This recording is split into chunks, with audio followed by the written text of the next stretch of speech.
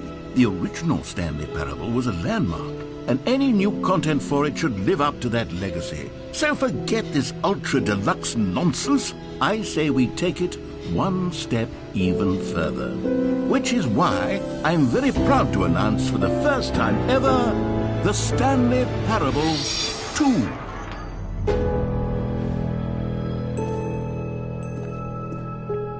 Yes, you see, isn't this far superior to a measly port with a few minor additions? Think of all the new territory we'll cover with a fully fledged sequel. An entirely new experience, built from the ground up. Why, there are so many possibilities. It could go in so many different directions. This is what fans have truly been asking for.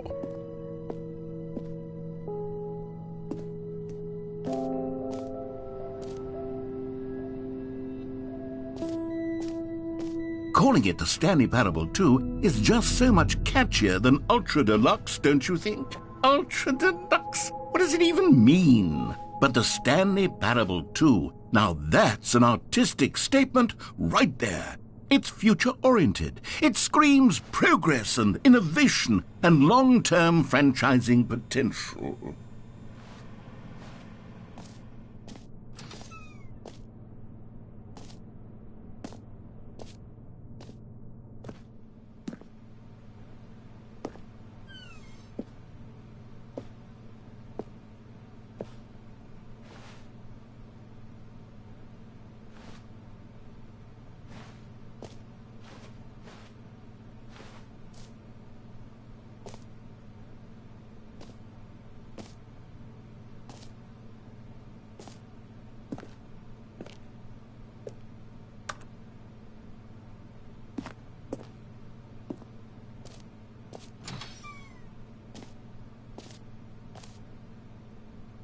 Now, to be clear, I haven't quite nailed down what exactly the Stanley Parable 2 is going to be, but let's take a look at some of the features I've been developing for it. I figure that if I can loosely organize a handful of interesting concepts, that surely the game will sort of naturally spring up around them. It'll all work itself out. Game development is much more of a fuzzy magic than anything scientific or logical, really.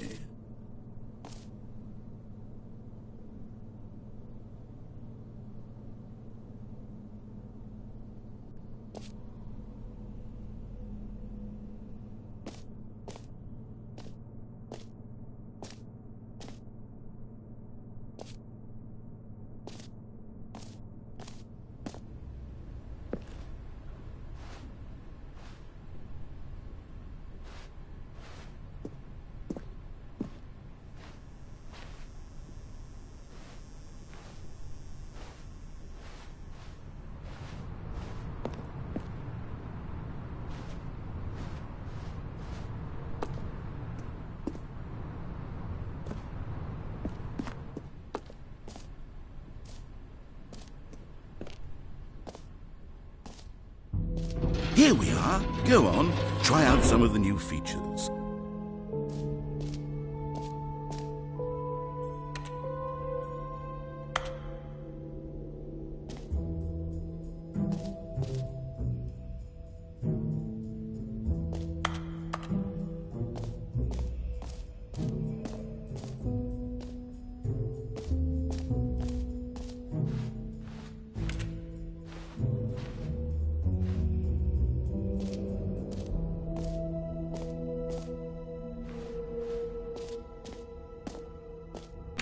For the Stanley Parable 2, I asked myself, what do players really want?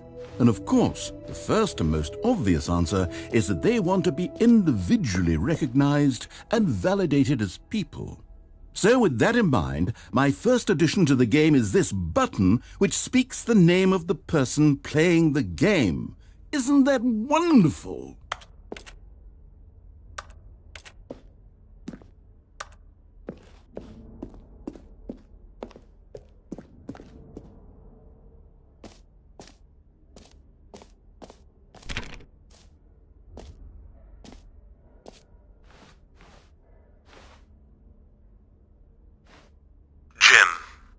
Sorry, I should have clarified. Right now, the button only says the name Jim. But of course, in the final game, this button will say your name, whatever name that is.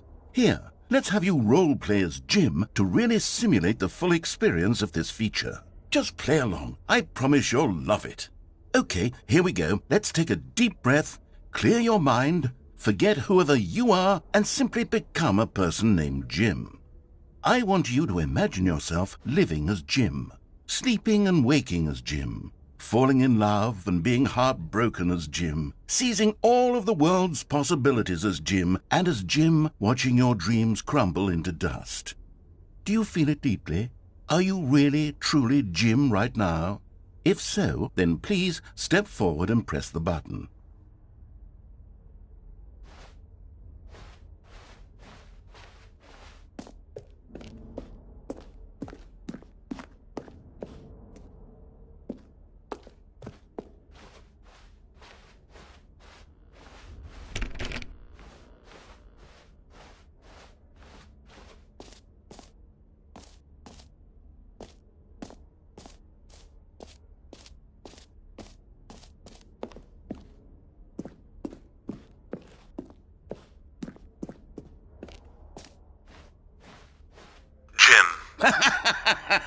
Yes! You see? What a thrill! What a rush! That was you! The button described you. Do it again. Do it again. Jim. Oh, it hits even harder the second time. If this were the only new feature in the Stanley Parable 2, it would still be worth the money. Let's take a break from the Jim button. I'm too emotionally drained from all of this personal validation. Jim. Whoa there, cowboy. Sometimes a person can be too much Jim. I'm putting the Jim button away. Otherwise, soon you'll start to lose all sense of who you actually are. Jim.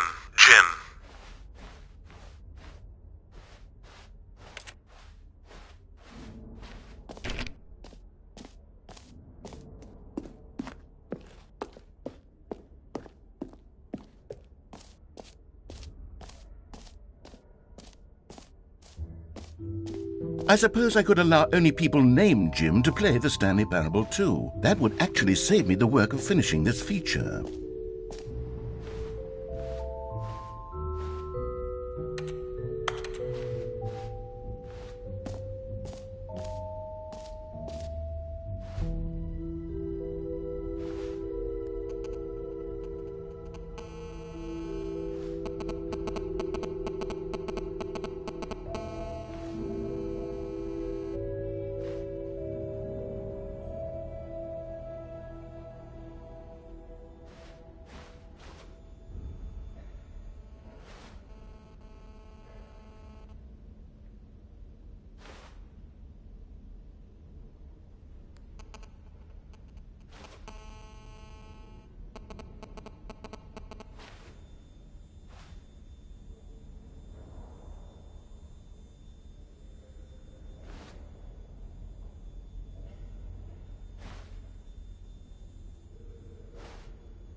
A common complaint of the Stanley Parable was that it was confusing and paradoxical, that it engendered a chaotic sense of reckless despair in those who played it. Well, I am happy to say that after much consideration, I've engineered a clever solution to this fundamental problem with the game. It's the Stanley Parable Reassurance Bucket. You see, Stanley, anytime you're holding the bucket, a sense of calm and ease will fill your mind and your heart. It's true. As long as you hold on to the bucket, the many disorienting contradictions of the Stanley Parable will feel perfectly normal and perhaps even comforting. You may even come to long for the gentle embrace of jarring cognitive dissonance while the bucket is in your arms. And to be honest, it's a much more convenient solution for me than actually redesigning the game to be less uncomfortable. Can you imagine what a pain in the ass that would be? Yes, The bucket is the perfect solution. Come on, give it a try.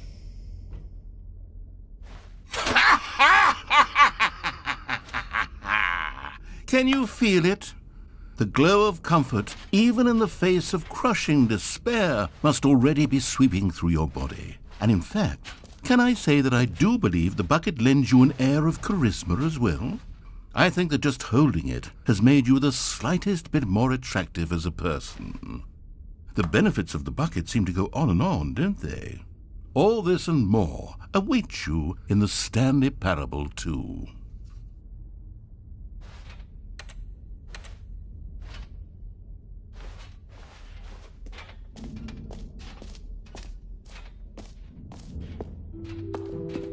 Does anyone give out awards for most enjoyable bucket in a video game? That really should be an award if it isn't already.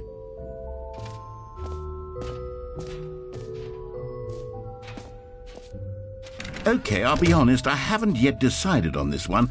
I think that in the new version, the office could use a bit of decoration, like balloons. But I'm undecided on Get Well Someday and Happy 12th Birthday. Which would you go with?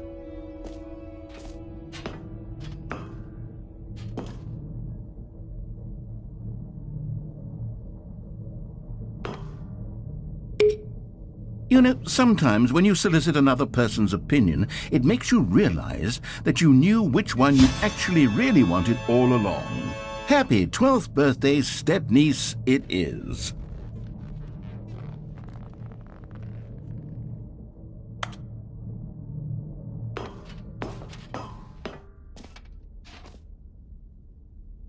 Or actually, maybe I should have gone with... No, I've made my decision, we're moving on.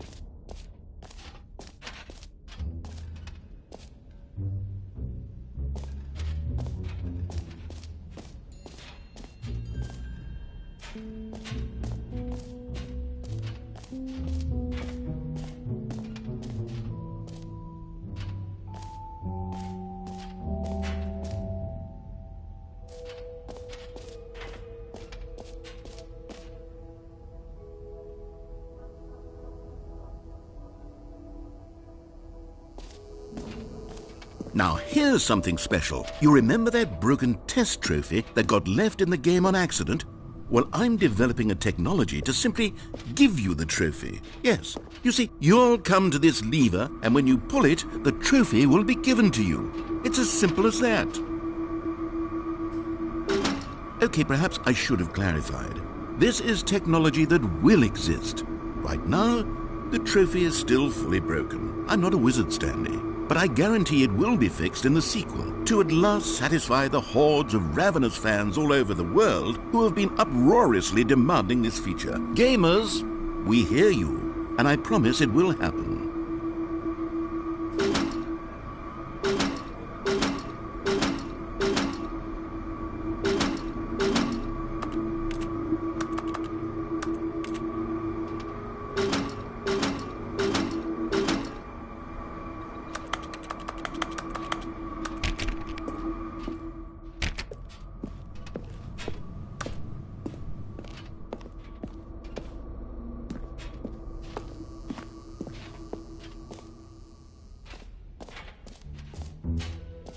What else? What other exhibits haven't we seen yet?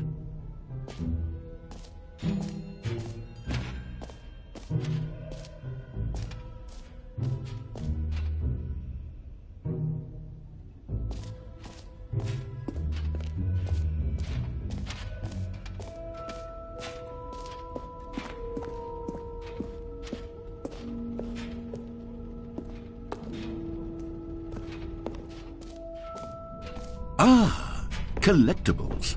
Now it's a real video game. In the Stanley Parable 2, you'll run around gathering up these miniature Stanley figurines. And what's truly innovative is that there will be no reward for collecting all of them.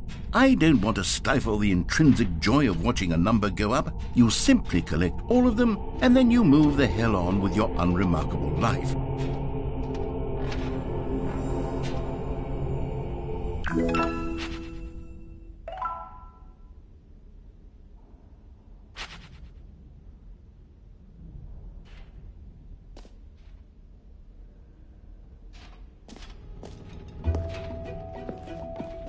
God, it really is the worst when you collect everything in a video game and then they give you a big fancy reward for it. Absolutely tragic. You know what? Let's bring the jump circle back for Stanley Parable 2 as well. Oh, wait. You already spent all your jumps the first time we saw the jump circle? Oh well. I suppose it can just be a nice decorative piece then.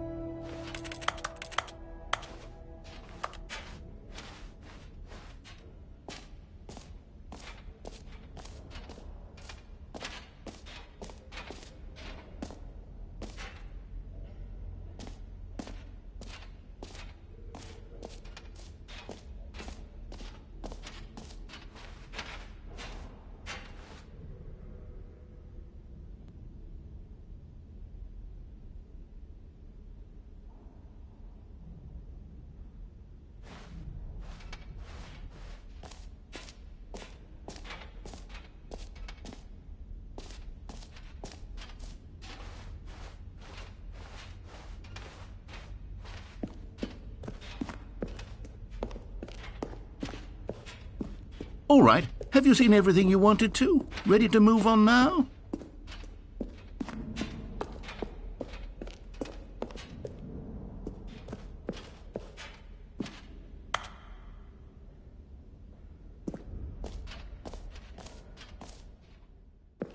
So, Stanley, what do you think? Do you like all of the new features? Yes, I know it's not exactly clear yet how exactly these features will come together as one single coherent video game, but I can feel it in my soul. It's going to work. There's definitely a good game in there somewhere. Say, let's do an experiment. I'll arrange these new features together, and we'll see whether or not it coheres into a meaningful gameplay experience. Okay. Are you ready? Here it is. I give you the Stanley Parable 2.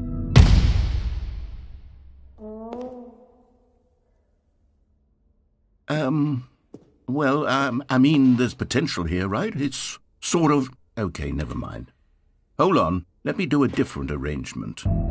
Okay, yes, this is much better. I feel good about this. Here we go. Version 2. Who am I kidding, Stanley? This isn't a coherent video game at all. It's a lot of gags. And I do very much enjoy creating gags, but they don't add up to anything. I wanted more than anything to create a sequel that would capture all the magic of the first game. I wanted fans to love it. No matter how good these gags are, they won't stand on their own. They would need the structure and the gameplay of the original. Wait, maybe that's it. I can take the original Stanley Parable and simply, insert a few of my new features into it. Tastefully, of course.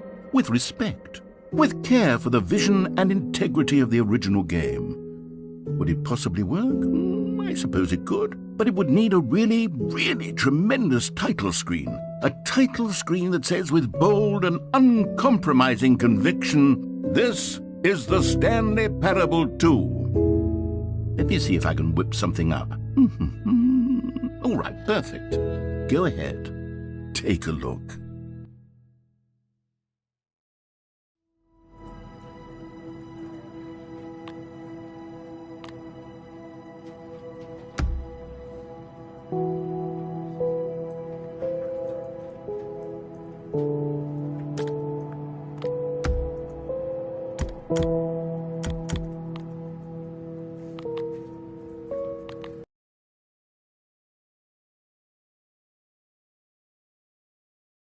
This is the story of a man named Stanley.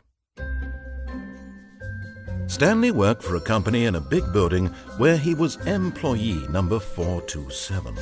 Employee number 427's job was simple. He sat at his desk in room 427 and he pushed buttons on a keyboard. Orders came to him through a monitor on his desk, telling him what buttons to push, how long to push them, and in what order. This is what employee 427 did every day of every month of every year. and although others might have considered it soul-rending, Stanley relished every moment that the orders came in, as though he had been made exactly for this job. And Stanley was happy. And then one day, something very peculiar happened. Something that would forever change Stanley. Something he would never quite forget. He had been at his desk for nearly an hour when he realized that not one single order had arrived on the monitor for him to follow. No one had showed up to give him instructions, call a meeting, or even say hi. Never in all his years at the company had this happened, this complete isolation. Something was very clearly wrong. Shocked, frozen solid, Stanley found himself unable to move for the longest time. But as he came to his wits and regained his senses, he got up from his desk and stepped out of his office. All of his co-workers were gone. What could it mean? Stanley decided to go to the meeting room. Perhaps he had simply missed a memo.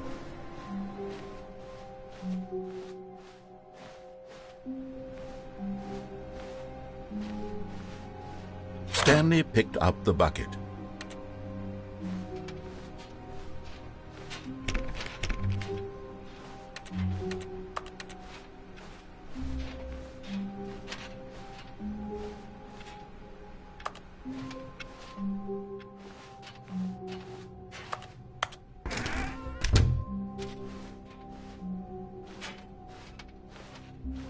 Stanley clutched the bucket tightly to his chest and entered the door on his left.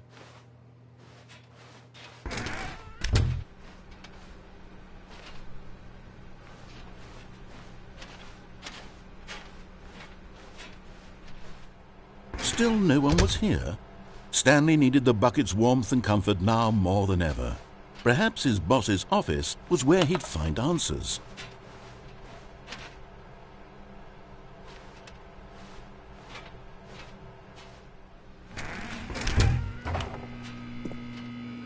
Oh, Stanley, can you feel it? The broom closet. It wants the bucket. You can feel that, can't you? The aura of jealousy? It's as clear as day. This broom closet believes it deserves the bucket. I can really feel it now. It's a bucket. It belongs in a broom closet. That's what the broom closet is trying to say here. It's supposed to go with the other cleaning supplies. Good for you, Stanley. Don't give in. Don't hand over the bucket. I know how hard it must be, given the pressure that the broom closet is putting on your shoulders right now, but you have to be strong. This is your bucket. This is your companion and lifelong friend. You can't hand it over. Oh, no. We're getting into name-calling now, it seems. Is this how low the broom closet has sunk, that it has to resort to this stream of petty insults simply in order to get you to hand over the bucket? Stanley, I never liked this broom closet for a variety of reasons, but even this is worse than I had imagined. And wait.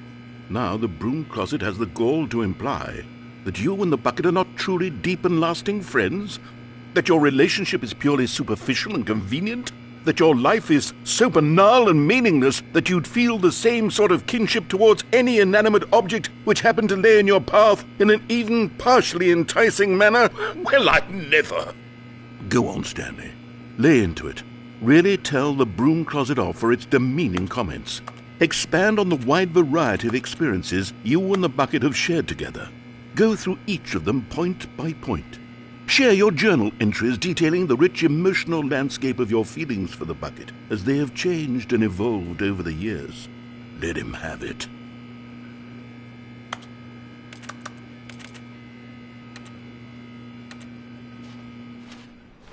Okay, I've got you something which I think will help settle this debate once and for all. Here we go. There. Now it's settled. No more debate, no more discussion. Take a hike, broom closet, with all your meandering philosophical diatribes about the nature of cleaning supplies and their relationship to broom closets in the natural order of things.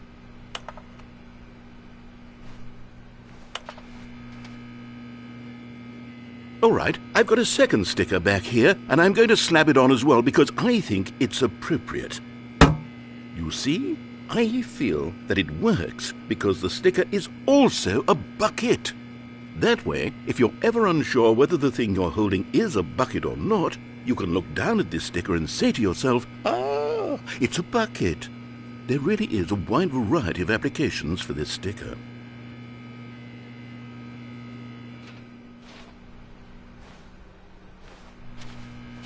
You know what? I could take the name-calling and the dismissal of your kinship with the bucket, but now the broom closet is just giving us the silent treatment, and to be honest, I'm sick of the pettiness on display. You can stay here all you like, but I've had it with this impetulant room of cleaning supplies, easily the most childish such room I've ever been in. I'll see you outside, and we can get on with the story about you and your bucket.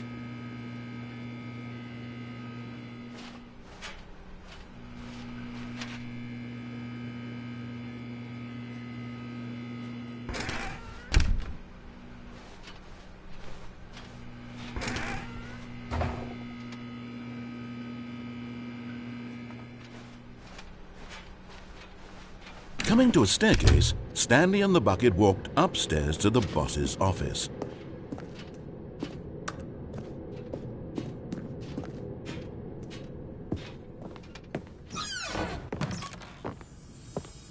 You found one of them. One of the miniature Stanley figurines. Remember, no reward for collecting all of these, only the intrinsic pleasure of a job well done. You can't buy that sort of happiness, Stanley. God knows I've tried. So, I implore you to savor each and every moment you come across one of these beautiful figurines.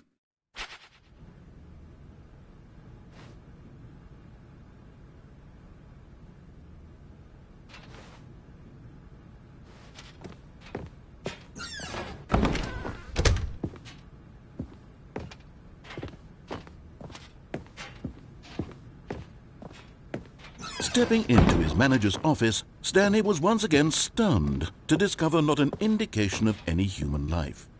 Crushed by the weight of this revelation, Stanley may have broken down into an emotional dumpster fire if not for the soothing presence of the bucket. Even now, in his darkest of hours, did the bucket's warmth and guiding light pierce the dark clouds of confusion and chaos. It would be with him always. The bucket would, and he knew it. The two of them were inseparable. At this point, Stanley was so absorbed in the tender spiritual connection he shared with the bucket that he didn't notice the keypad behind the boss's desk.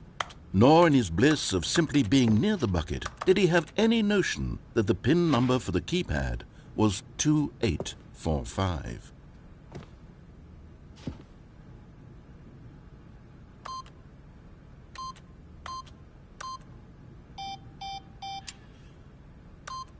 Stanley just sat around twiddling his thumbs.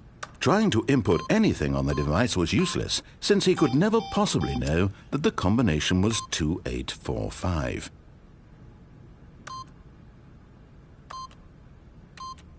But Stanley guessed the correct code by sheer luck. Was it that the bucket knew all along? Was the bucket guiding him? Yes, this is certainly the most logical explanation.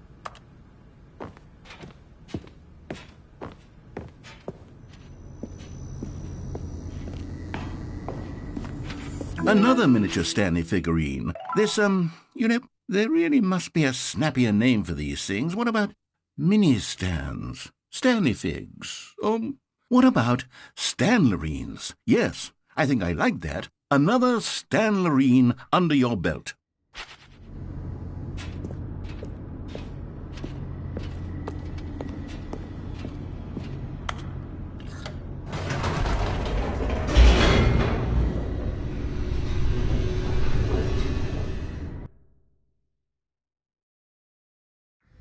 The elevator raced downward, plummeting towards an unknown fate.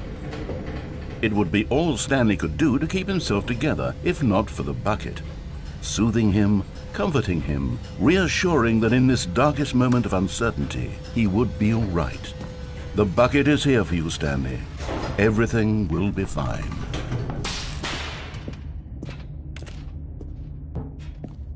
Stanley and the bucket walked straight ahead through the large door that read, Mind Control Facility. Although this passageway had the word escape written on it, the truth was that at the end of this hall, Stanley and the bucket would both meet a violent death.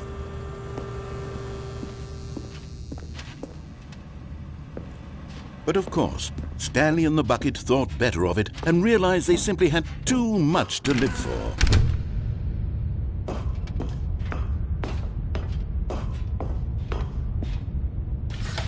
The lights rose on an enormous room packed with television screens. What horrible secret did this place hold? Stanley and the bucket both wondered to themselves.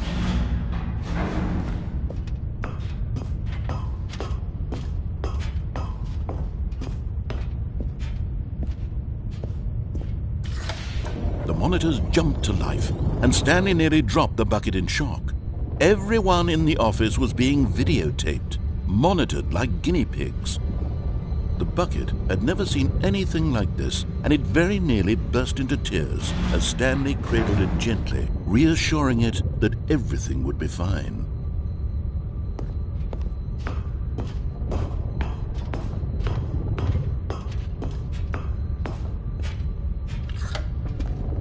Was the bucket under the mind control facility's influence as well? Had the bucket been told to do things it didn't wish to do? What kinds of things does a bucket want to do or not want to do in the first place? These questions raced furiously in Stanley's feeble mind. No! He screamed into the bucket.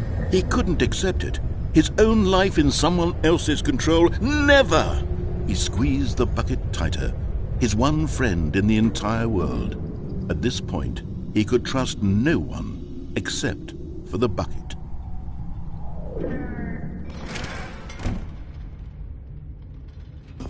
But here was the proof. The heart of the operation. Controls labeled with emotions, happy or sad or content. Walking, eating, working, all of it monitored and commanded from this very place. And as the cold reality of his past began to sink in, Stanley decided that this machinery would never again exert its terrible power over another human life. For he and the bucket would dismantle the controls for good. Two best friends, Stanley and the bucket, up against the world.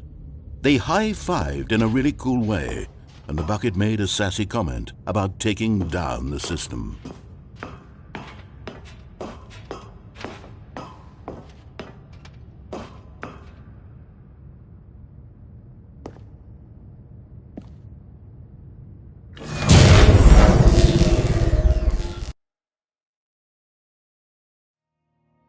Stanley and the bucket waited in blackness.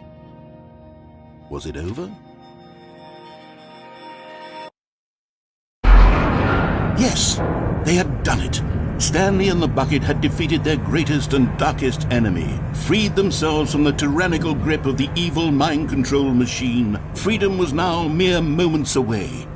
Excitedly, the two of them began to discuss the kind of life they wanted to live once they stepped through this massive door. The bucket wanted to learn to roller skate. Stanley wanted to sneeze in every country on Earth. Both of them wanted to begin watching a movie, any movie, but then stop it halfway through and begin watching it in reverse from the end. True, it was a simple life they envisioned, but it was one they'd lived together, with one another to lean on, to trust, to support. What? Wait. What was happening? Why had the door stopped? Was Stanley and the bucket not about to be freed? An unbearable silence filled the room, lingering in uncertainty, until finally the truth hit Stanley square in the face. This building did not want the bucket to leave. Even the facility itself recognized the incredible calming presence of the bucket, needed the soothing warmth of the bucket, would go to any lengths not to part with the bucket. No. Stanley can't leave this place, not while he has such a precious bucket in his arms, not while this building has anything to say about it. Stanley realized he would never again leave this very room, but at least he has the bucket.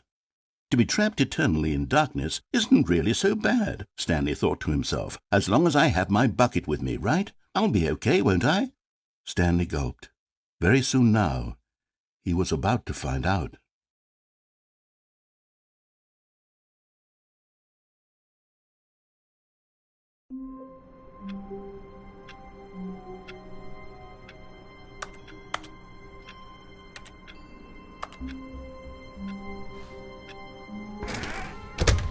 But Stanley simply couldn't handle the pressure.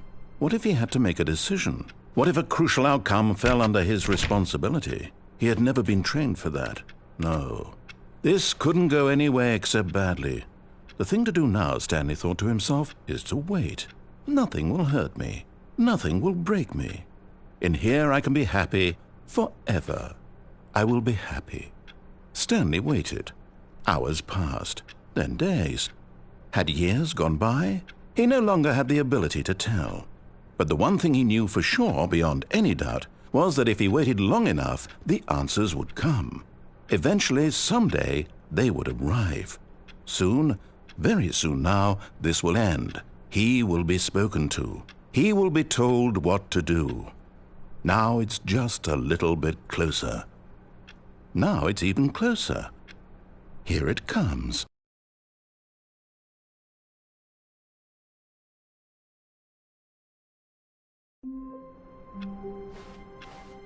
All of his co-workers were gone. What could it mean? Stanley decided to go to the meeting room. Perhaps he had simply missed a memo.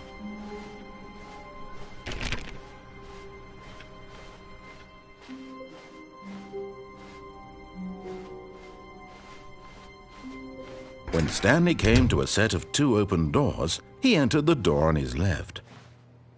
This was not the correct way to the meeting room, and Stanley knew it perfectly well. Perhaps he wanted to stop by the employee lounge first, just to admire it.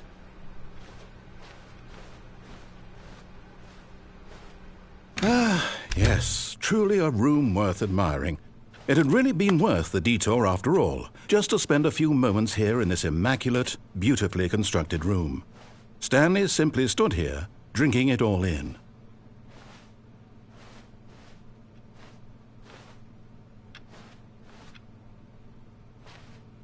Yes, really, really worth it being here in the room. A room so utterly captivating that even though all your co-workers have mysteriously vanished, here you sit looking at these chairs and some paintings. Really worth it. But eager to get back to business, Stanley took the first open door on his left.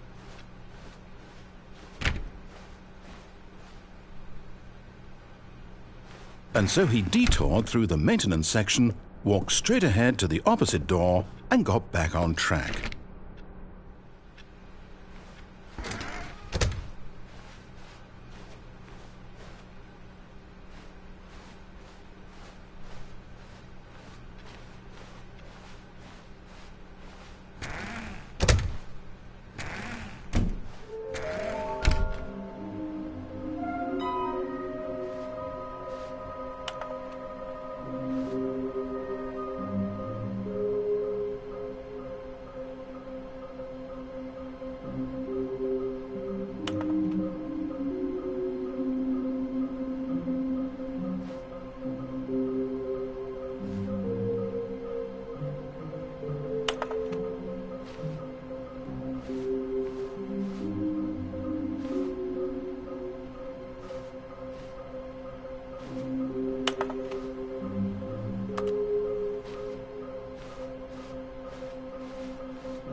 Stanley stepped into the broom closet, but there was nothing here, so he turned around and got back. Coming to a staircase, Stanley walked upstairs to his boss's office.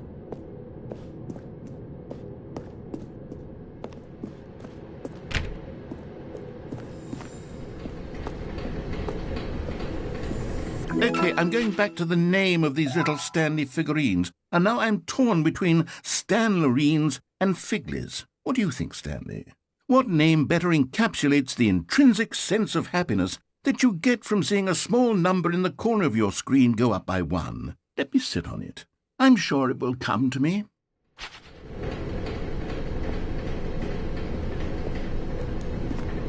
But Stanley just couldn't do it. He considered the possibility of facing his boss. Admitting he had left his post during work hours, he might be fired for that. And in such a competitive economy, why had he taken that risk? All because he believed everyone had vanished? His boss would think he was crazy. And then something occurred to Stanley. Maybe, he thought to himself, maybe I am crazy. All of my co-workers blinking mysteriously out of existence in a single moment for no reason at all? None of it made any logical sense. And as Stanley pondered this, he began to make other strange observations. For example, why couldn't he see his feet when he looked down? Why did doors close automatically behind him wherever he went? And for that matter, these rooms were starting to look pretty familiar. Were they simply repeating? No, Stanley said to himself, this is all too strange. This can't be real. And at last, he came to the conclusion that had been on the tip of his tongue. He just hadn't found the words for it. "I'm dreaming!" he yelled. "This is all a dream." Oh, what a relief Stanley felt to have finally found an answer, an explanation. His co-workers weren't actually gone. He wasn't going to lose his job. He wasn't crazy after all. And he thought to himself, I suppose I'll wake up soon. I'll have to go back to my boring real-life job pushing buttons. I may as well enjoy this while I'm still lucid. So he imagined himself flying and began to gently float above the ground. Then he imagined himself soaring through space on a magical starfield, and it too appeared. It was so much fun, and Stanley marveled that he had still not woken up. How was he remaining so lucid? And then perhaps the strangest question of them all entered Stanley's head. One he was amazed he hadn't asked himself sooner. Why is there a voice in my head dictating everything that I'm doing and thinking? Now the voice was describing itself being considered by Stanley, who found it particularly strange. I'm dreaming about a voice describing me, thinking about how it's describing my thoughts, he thought. And while he thought it all very odd and wondered if this voice spoke to all people in their dreams, the truth was that, of course, this was not a dream. How could it be? Was Stanley simply deceiving himself, believing that if he's asleep, he doesn't have to take responsibility for himself? Stanley is as awake right now as he's ever been in his life. Now, hearing the voice speak these words was quite a shock to Stanley. After all, he knew for certain, beyond a doubt, that this was in fact a dream. Did the voice not see him float and make the magical stars just a moment ago? How else would the voice explain all that? This voice was a part of himself too. Surely, if he could just... He would prove it. He would prove that he was in control, that this was a dream.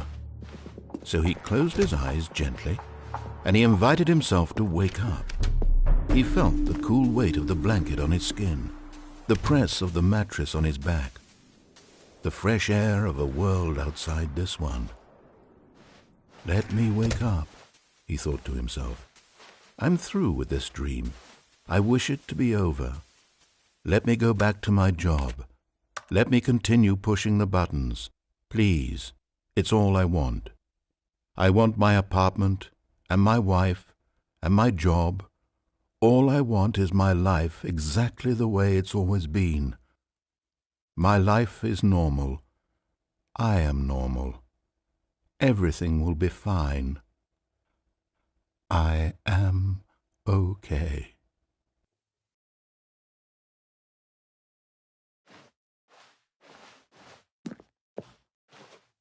Stanley began screaming. Please, someone, wake me up. My name is Stanley. I have a boss. I have an office. I am real. Please, just someone tell me I am real. I must be real. I must be. Can anyone hear my voice? Who am I? Who am I? And everything went black.